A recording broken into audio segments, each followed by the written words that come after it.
ఊరెళ్ళిపోతా మామా ఊరెళ్ళిపోతా మామా ఎర్ర బస్ ఎక్కి మళ్ళీ తిరిగెళ్ళిపోతా మామా. ఏ ఊరెళ్తావు సాయిరెడ్డి, ఏముందని వెళ్తావు సాయిరెడ్డి, నీ బతుకు బస్ స్టాండే ఇక జెండా ఎత్తేయి రెడ్డి. ఒరే ఒరే ఒరే ఒరే ఒరే ఒరే ఎంత పని అయిపోనాది వీసారెడ్డి. అన్నీ తెల్లబడ్డా ముసలోడు బయలే ఎగురుతాడు. జలగన్నకు పోకలో ఈకల చెవి మీద ఎంట్రుకల ఎప్పుడు వెనకమాలే ఉండేవాడు. ఎవడెళ్ళినా వీసారెడ్డి మాత్రం జలగన్నని వదిలిపెట్టి వెళ్ళడు అనుకున్నారు చాలా మంది. కానీ ముసలాడే గాని మహా తెలివైనోడు. అందరికంటే ముందు తానే సైడ్ అయిపోయాడు. చేసిన రాజకీయం చాలు, ఇక నేను వెళ్ళొత్తా, రాజకీయ సన్యాసం తీసుకుంటున్నా, టాటా వీడుకోలు గుడ్ బై, ఇంకా సెలవు వైసీపీ లీడర్లారా, జలగన్నకు బానిసలారా, టాటా వీడుకోలు గుడ్ బై, ఇంకా సెలవు అని మెసేజ్ పెట్టాడు. పైగా అయ్యగారిని ఎవ్వరూ బలవంతం చేయలేదట. ఎందుకు చేస్తారు? దిక్కు దివానం లేని పార్టీలోంచి ఎవరైనా వెళ్ళిపోమని చెబుతారా?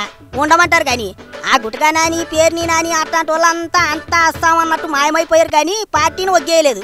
కానీ వీసారెడ్డి మాత్రం చల్లగా జారుకున్నాడు. జలగన్న లండన్ లో ఉన్నప్పుడే పార్టీని వదిలేస్తే పీడపోతుంది, మళ్ళీ వచ్చాడంటే ప్యాలెస్ కి పిలిచి సైకో సినిమా చూపిస్తాడు అనుకున్నాడో ఏటో మరి.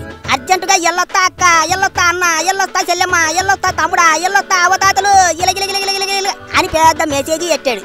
రాజకీయం వదిలేసి మరి ఎటు చేస్తావు ఈసారెడ్డి అంటే వ్యవసాయం చేస్తా అంటున్నాడు. కాటికాలు చాపిన వయసులో కాడెద్దులా కట్టపడతా విత్తనాలు చల్లుతా అంటున్నాడు.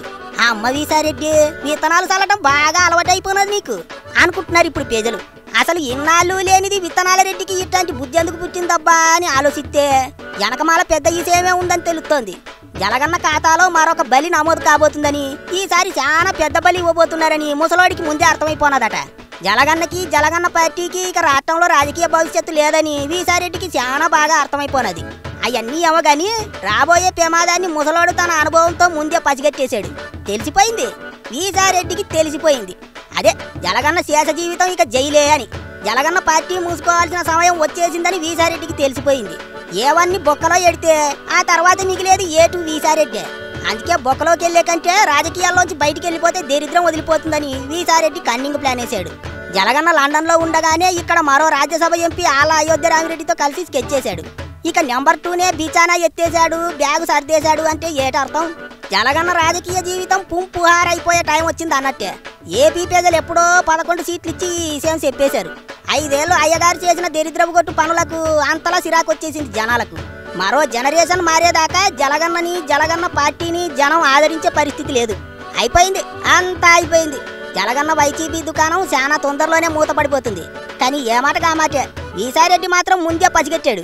అయితే చేసిందంతా చేసి ఇప్పుడు తూచ్ అంటే ఎట్ట ఒప్పుకుంటారనుకుంటున్నాడో ఏటో మరి. రాజకీయాల్లోంచి తప్పుకున్నంత మాత్రాన వదిలేస్తారా?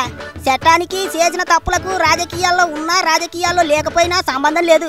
అటుకెళ్లి లోపటేసి దూర తీర్చేస్తారు. ఏటైనా సంక్రాంతి పండుగ తర్వాత జలగన్నకి మంచి కిక్కిచ్చే వార్త చెప్పాడు వీసారెడ్డి. లండన్ లో కూకుని ఓరి వీసారెడ్డి నా కోపం ముంచేసావు కదరో అనుకుంటుంటాడు ఇప్పుడు జలగన్నయ్య.